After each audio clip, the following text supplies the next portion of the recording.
Hey, welcome. Larry here from Larry's Fountain Pens. And today it's going to be an ink that I'm really getting into like. It's a Kyanite du Nepal. Kyanite du Nepal. And it is the J. Urban.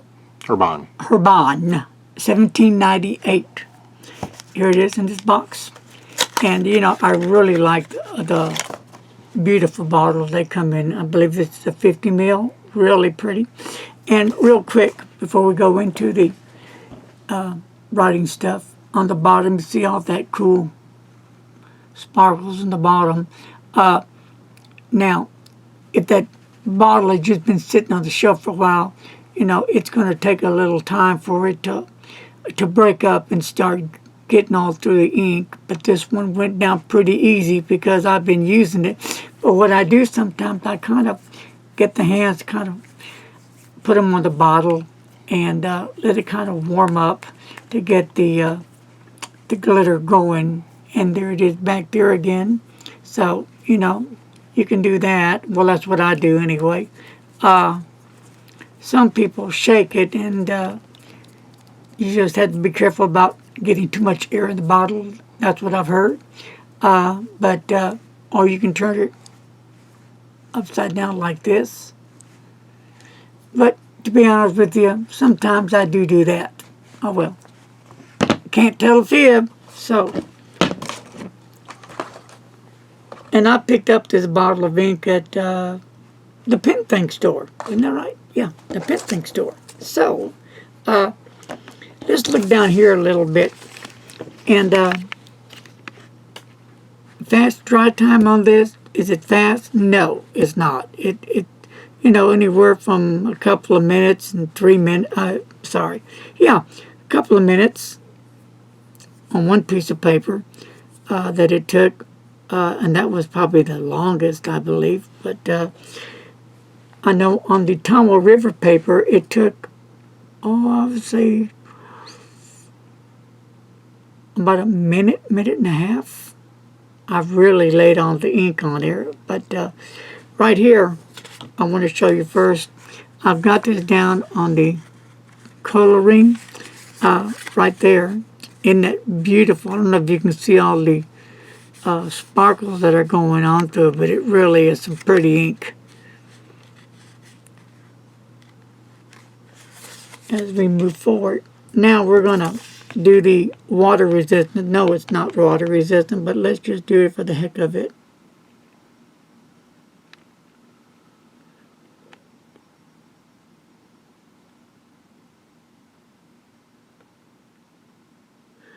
Okay, 6, and get ready, and we'll let it sit there for a bit, and it we'll see what it does here. Okay, here we go. And here's another.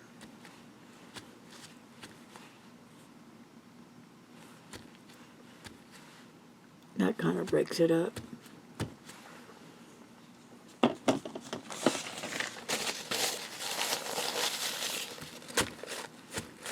So, you know, no, it's not water resistant. You can see it breaking down here and here, and so all through in there is breaking down pretty much. So, no, it is not water resistant, and it's not a fast dry time as well. So remember that.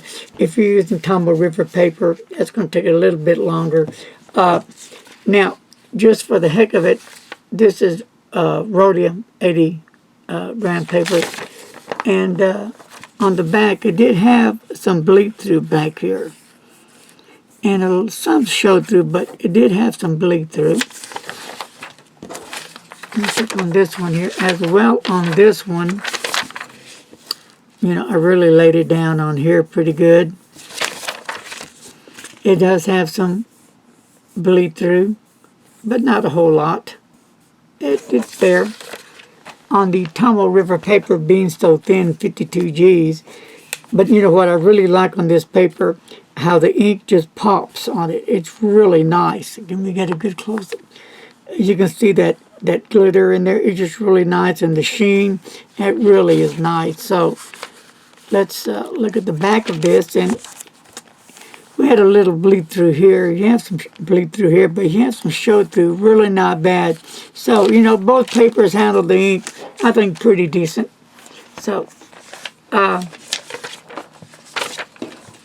what I'd like to do real quick is some writing on the Franklin Kristoff tablet. Some nice paper, sugarcane paper. And right here, as you see, put a Q-tip down, and beautiful ink it is that. And it handled the ink pretty decently. Just a slight bleed through right there. So, let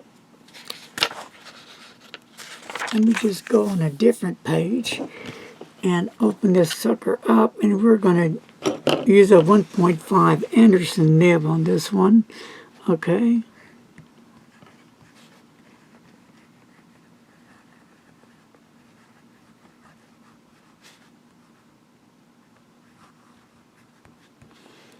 And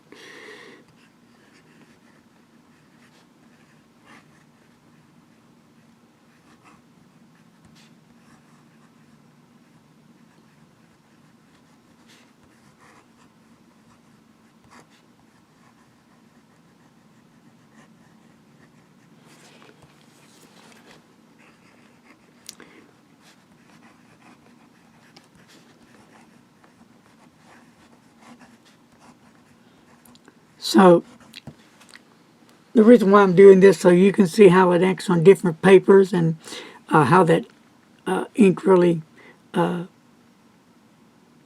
comes up on each different sheet of paper. And that's a 1.5, and it really is nice. And it's still wet. Right there, it's still wet. So it takes a few seconds to dry. I'll put this aside right now, and let's just come over here with the Rhodia 80G paper.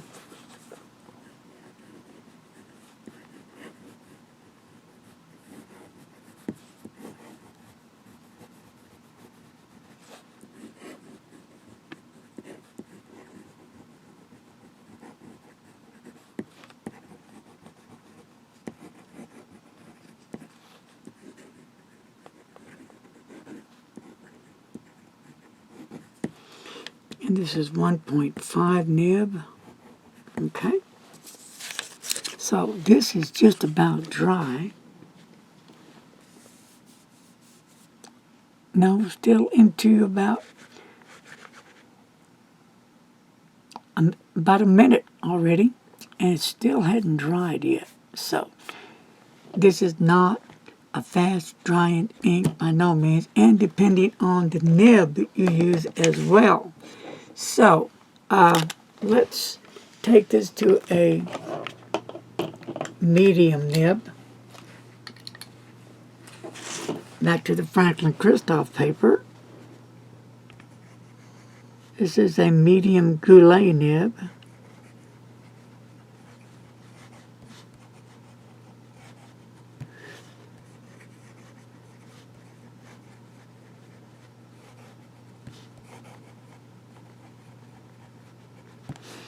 Okay, and then we'll come over here and do it on the Rhodia.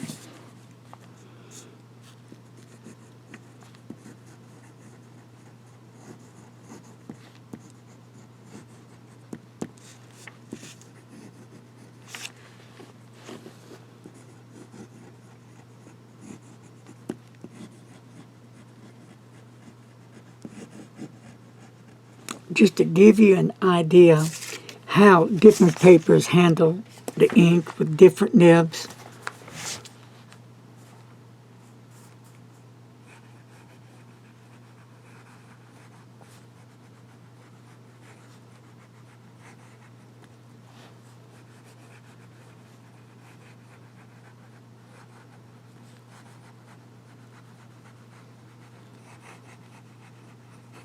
Okay. So that's looking good. So you got that nice shimmer, and you got that beautiful sparkles in there, and the blue is pulling more. The blue is pulling more towards the turquoise, and it has a nice cloud of silver, like shooting out of that cloud that's full of this beautiful glitter that's coming out, which makes this ink just really pop, in my opinion. You know, I'm not much into the well, the shimmer's okay, but the sparkles, I can take it or leave it. But this is really some nice ink, and again, I'll just show that on there. So, but it's not a fast drying ink. I was trying to match it up with some other inks. Now, the inks that I'm going to show you is not going to have the glitter in it, just to give you a working idea of an ink it might be close to. So let's come on down here. Here's Robert Oster Oster. with the blue water ice, as you can see there. No, it does not have the sparkles. I'm just trying to give you an idea of another ink that it might be close to. Soda Pop, maybe. What do you think, Mr. Announcer? Yes. Yeah. Looks pretty cool.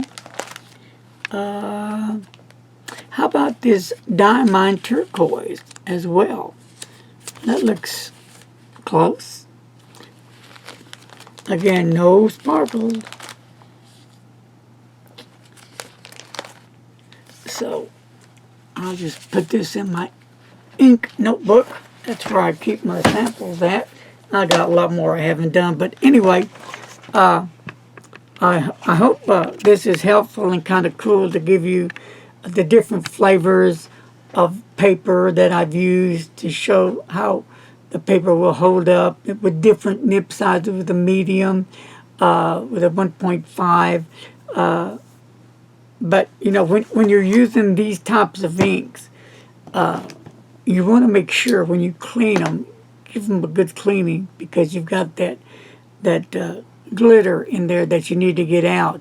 And you need to, well, here's what I do. I get a soft toothbrush when I wash my nibs out, and I go over the feed nice and gently, again, soft toothbrush, and to get any left particles out of that feed. So, also, when I use the sparkles, what I do is I kind of roll it in my hands like this to get that sparkles going on.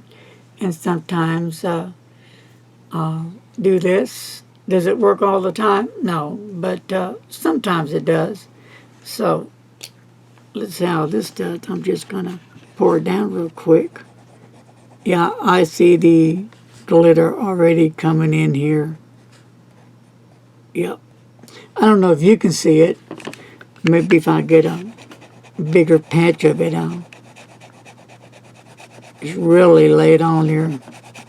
This is a nice wet nib.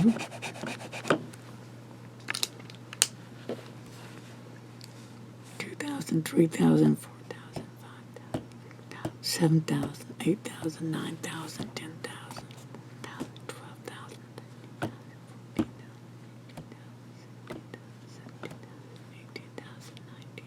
20 seconds and it's still wet.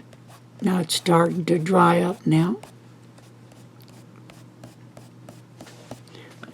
So, again, no, it's not a fast drying ink, but it's a nice, good-looking ink color. I think, I do like how Herman has come up with this beautiful ink.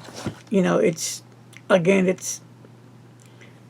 it's pulling more towards that turquoise look, and kind of imagining that cloud that's just full of silver glitter coming out when you just put the pen to paper and that beautiful ink just starts popping. So if you're into glitter inks, you know, you might want to pick up a bottle, you know, of this. Beautiful bottles. I really like their bottles. They really pop as well. So, you know, check out the Pen Think store. You know, you never been there? You can just email Brian at, thepenthing.com. that's all you got to do. Bam! And you're in his store, and email him with questions. Do you carry this pen or this kind of ink or paper, blah, blah, blah, and he will get back to you. All right. Well, I hope this ink test and ink sample of different papers and nibs has been useful. Until later, be safe, my friends, and please don't text and drive. I'll talk to you later. Peace and out.